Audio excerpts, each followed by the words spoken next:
When I retired in 2011, my wife said, "What are you going to do with yourself? You don't play golf.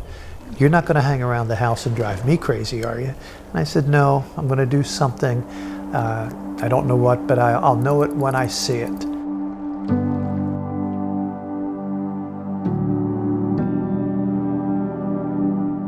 I've always loved children, so we're getting to do things again that we did with our children and our grandchildren, and now we do it again. But it becomes much more significant to me and my wife now because we know nobody else is doing these things with the kids.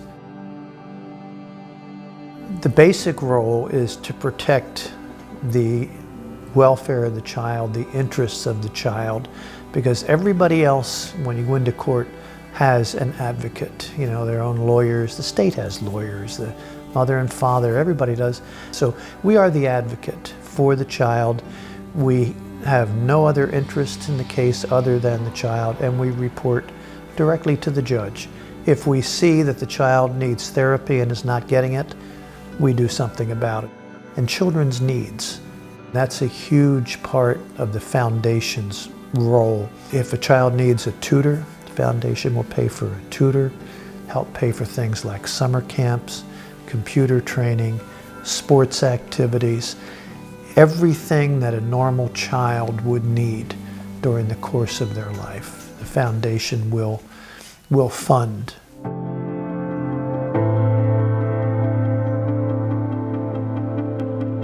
What keeps me going is the fact that, you know, the kids have to keep going. And I have become, in this case, the only person in their lives consistently for the last 5.5 years. And I just let them know that I'm going to see them every month, at least once a month.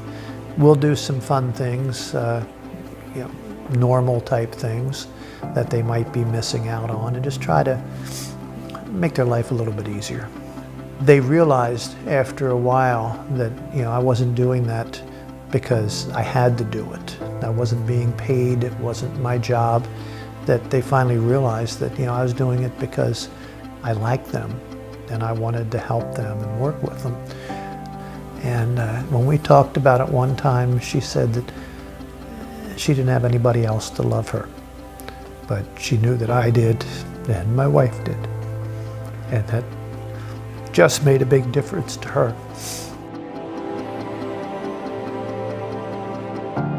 Parental rights were terminated, and I had to tell the children that's what was going on.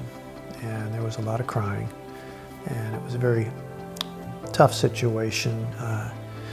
And the little girl, who at the time was 9, said, "You know, what's going to happen to us? You know, who do we live with?" And I said, "Well, we'll find you a new, forever adoptive family." And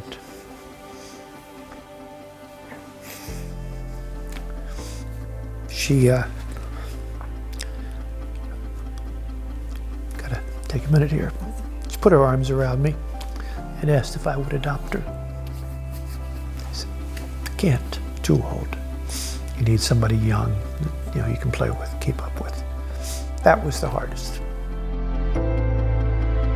We're overwhelmed with children in this circuit, in each county, throughout the state and the country. I mean, we're talking tens of thousands of children who have been sheltered by the courts because of the abuse and neglect and abandonment.